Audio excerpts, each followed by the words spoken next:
கிறிஸ்துவுக்குள் மிகவும் அன்பானவர்களே, பல நேரங்களில் இயேசு கிறிஸ்து திரும்ப வருவாரா அப்படிங்கிற ஒரு கேள்வி நம்முடைய மனதுக்குள்ளாக எழும்பலாம். இந்த உலகத்தில் நம்ம ஆண்டவருடைய வார்த்தையின்படி வாழ்கின்றோம், அதற்காக பல கஷ்டங்களை நம்ம படுகின்றோம். இதிலெல்லாம் ஏதாவது பிரயோஜனம் இருக்கா?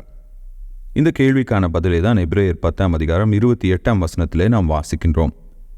கிறிஸ்துவும் அநேகருடைய பாவங்களை சுமந்து தீர்க்கும்படிக்கு ஒரே தரம் பலியிடப்பட்டு தமக்காக காத்து கொண்டிருக்கிறவர்களுக்கு இரட்சிப்பை அருளும்படி இரண்டாம் தரம் பாவம் இல்லாமல் தரிசனமாவார்.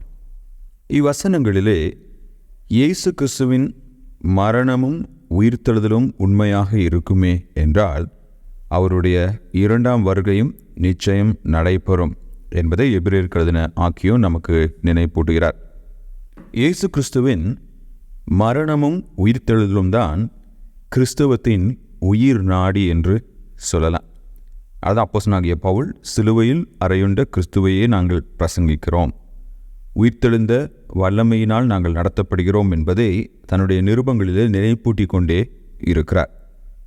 இன்றைய சபைகளிலும் சரி, போதனைகளிலும் சரி, இயேசு கிறிஸ்து செய்த அற்புதங்களுக்கு கொடுக்கப்படுகின்ற முக்கியத்துவம் அவருடைய மரணத்தை குறித்து போதிப்பதற்கும் உயிர்த்தெழுதலை குறித்து போதிப்பதற்கும் அதற்கும் இரண்டாம் வருகைக்கும் உள்ள நெருங்கிய தொடர்பினை வலியுறுத்துவதையும் நாம் பார்க்க முடிவதில்லை. கிறிஸ்தவர்களாகிய நாம் ஒவ்வொரு முறை சபையாக கூடி வரும் பொழுதும் திரு விருந்து எடுக்க வேண்டும் என்று வேதம் கூறுகிறது. நீங்கள் கூடி வரும்போதெல்லாம் என்னை நினைவு கூறும்படி இதை செய்யுங்கள் என்று தன்னுடைய சீஷர்களுக்கு அவர் கட்டளையிட்டிருந்தார். அப்போஸ்தலர் நடவடிக்கைகளை நாம் வாசிக்கும் பொழுது ஆரம்ப நாட்களிலே ஒவ்வொரு நாளும் அவர்கள் அப்பம் பிட்டார்கள் என்று நம்ம வாசிக்கின்றோம். அப்போஸ்தலர் 20:7 ஒவ்வொரு ஞாயிற்றுக்கிழமையும் கர்த்தருடைய நாளிலே அவர்கள் அப்பம் பிட்டார்கள் என்று நம்ம வாசிக்கின்றோம். இந்த திருவிருந்து, திருப்பந்தி, கர்த்தரின் மேஜை என்று பல பெயர்களிலே அழைக்கப்படுகிறது. அதன் முக்கியத்துவம் என்னவென்றால், நம்முடைய ஆராதனைகள், நம்முடைய கூடி வருதல்கள், நம்முடைய விசுவாசம் எப்போதும் கிறிஸ்துவின் மரணம், உயிர்த்தெழுதல், அவருடைய இரண்டாம் வருகையை மையமாக கொண்டு இருக்க வேண்டும். இன்றைக்கு கிறிஸ்தவம் எப்படி மாறிடுச்சுன்னா, ஒரு வியாபாரம் போல் மாறிவிட்டது. ஒரு வியாபாரி என்னப்படும், குறிப்பிட்ட பணத்தை கொடுக்கும்போது அவன் எதிர்பார்க்கிற பண்டங்கள் அவனுக்கு கொடுக்கப்படும். அதே மாதிரி தான் மக்கள் சபைக்கு போகிறப்போ, நான் கடவுளுக்கு காணிக்கை கொடுக்குறேன், கடவுளுக்கு நான் காணிக்கை கொடுத்தேன்னா அவர் எனக்கு இதை செய்யணும். கடவுள் அதை செய்யாத போது தன்னுடைய வாழ்க்கையிலே ஏமாற்றம் அடைகிறார்கள். ஆண்டவரை பின்பற்றுவதிலே அவர்களுக்கு எந்த ஒரு உற்சாகமும் இல்லை. ஏனோ தானோ என்று சடங்காச்சாரமான ஒரு கிறிஸ்தவ வாழ்க்கையை அவர்கள் பின்பற்றுகிறார்கள். ஏன்னா அவர்களுடைய கிறிஸ்தவ வாழ்க்கையும் விசுவாசமும் இயேசு கிறிஸ்து எனக்காக மரித்து உயிர்த்தெழுந்த தேவன், அவர் மீண்டும் வந்து என்னை தன்னோடு சேர்த்து கொள்கிறவர் என்பதை குறித்த தெளிவற்ற ஒரு வாழ்க்கையாக இருக்கிறது.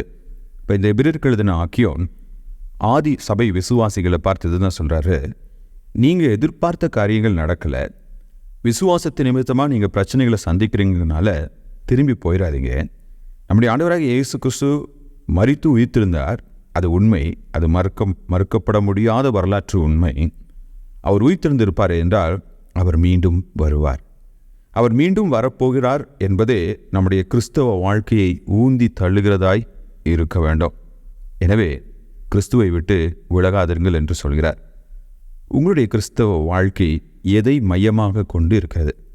இயேசு கிறிஸ்து எனக்காக மரித்து உயிர்த்தெழுந்த கர்த்தர், அவர் மீண்டும் வரப்போகிறார், எனவே அவருக்காக நான் என் வாழ்க்கையை அர்ப்பணிக்க வேண்டும் என்பதை மையமாக கொண்டிருக்கிறதா?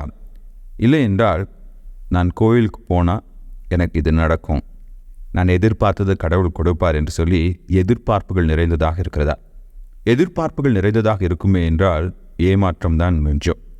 ஆனால் கிறிஸ்து எனக்காக என்ன செய்து முடித்தார் என்பதை அறிந்து நான் அவரை பின்பற்றும் போது என்னுடைய கிறிஸ்தவ வாழ்க்கை எப்போதும் மகிழ்ச்சியாக, நான் அவருக்கு ஏதாவது செய்ய வேண்டும் என்ற ஒரு எண்ணம் நிறைந்ததாக இருக்கும்.